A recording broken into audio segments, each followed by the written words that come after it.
ജിൽസി, നമുക്കറിയാവുന്നതുപോലെ തിരുനാവായ നവബുദ്ധ ക്ഷേത്രത്തിൽ വലിയ തിരക്കാണ് എല്ലാ വർഷവും ഉണ്ടാകാറുള്ളത്.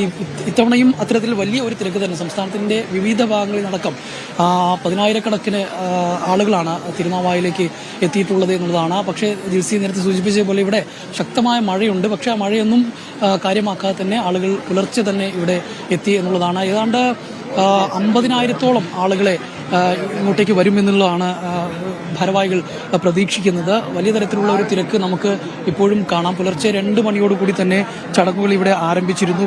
പക്ഷേ ഇപ്പോഴും വലിയ തരത്തിലുള്ള ഒരു തിരക്ക് ഇവിടെ ഉണ്ട് എന്നുള്ളതാണ്. വലിയ നീണ്ട ക്യൂ ഉള്ളതാണ്. നേരത്തെ തന്നെ ടോക്കണൊക്കെ കൊടുത്തിരുന്നതായിരുന്നു വരുന്ന ആളുകൾക്കെല്ലാം തന്നെ.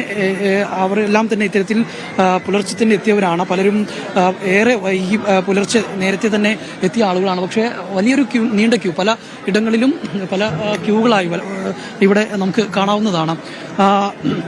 16 കർമ്മികളുടെ നേതൃത്വത്തിലാണ് ഇവിടെ ചടങ്ങുകൾ നടക്കുന്നത്. 16 കർമ്മികളും അവരുടെ പരികർമ്മികളുടെയും നേതൃത്വത്തിൽ ചടങ്ങുകൾ നടക്കുന്നു എന്നുള്ളതാണ്. ഇപ്പം അതിശക്തമായ മഴ ഇവിടെയുണ്ട്. പക്ഷേ മഴ വകവയ്ക്കാതെ തന്നെയാണ് ചടങ്ങുകൾക്കായി ആളുകൾ വിവിധ ഭാഗങ്ങളിൽ, ഈ സംസ്ഥാനത്തിൻ്റെ തന്നെ വിവിധ ഭാഗങ്ങളിൽ നിന്ന് തിരുനാവായയിലേക്ക് വരുന്നത്. നമുക്കറിയാവുന്നതുപോലെ തിരുനാവായ ക്ഷേത്രമെന്ന് പറയുന്നത് ബലിതർപ്പണത്തിനേറെ പേരുകേട്ട ഒരു ക്ഷേത്രം കൂടിയാണ്.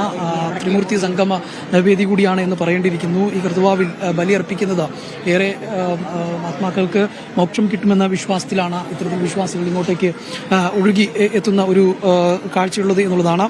അതോടൊപ്പം തന്നെ ഇത്രയും കൂടുതൽ ആളുകൾ ഇങ്ങോട്ടേക്ക് വരുന്നതിന് വേണ്ടി ശക്തമായ സുരക്ഷാ സംവിധാനവും ക്ഷേത്ര പരിസരത്ത് ഒരുക്കിയിട്ടുണ്ട്. തിരൂർ ഡിവൈഎസ്പിയുടെ നേതൃത്വത്തിൽ ഏതാണ്ട് 200-ലേറെ പോലീസ് ഉദ്യോഗസ്ഥരും പോലീസ് വളണ്ടിയർമാർ ഉൾപ്പെടെയുള്ള സുരക്ഷാ സംവിധാനങ്ങൾ ഒരുക്കിയിട്ടുണ്ട്. അതോടൊപ്പം തന്നെ കുളിക്കാൻ, ഈ ചടങ്ങിന്റെ ഭാഗമായി ഭാരതപ്പുഴയിൽ കുളിക്കാൻ ഇറങ്ങുന്നവർക്കായി വൻ സുരക്ഷ ഒരുക്കിയിട്ടുള്ളത്.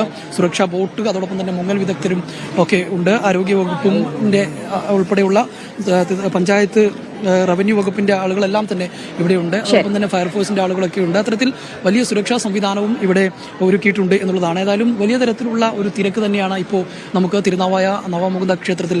തിരുനാവായ നവമുകുന്ദ ക്ഷേത്രത്തിലും വലിയ തിരക്ക് തന്നെ അനുഭവപ്പെടുന്നു. അതുകൊണ്ട് തന്നെ വലിയ സുരക്ഷാ സംവിധാനങ്ങളടക്കം ഒരുക്കിക്കൊണ്ട് തന്നെയാണ് ബലിതർപ്പണ ചടങ്ങുകളൊക്കെ മുന്നോട്ട് പോകുന്നത് എന്നുള്ള വിവരങ്ങളാണ് ജംഷീർ കൊടിഞ്ഞി നൽകിയത്.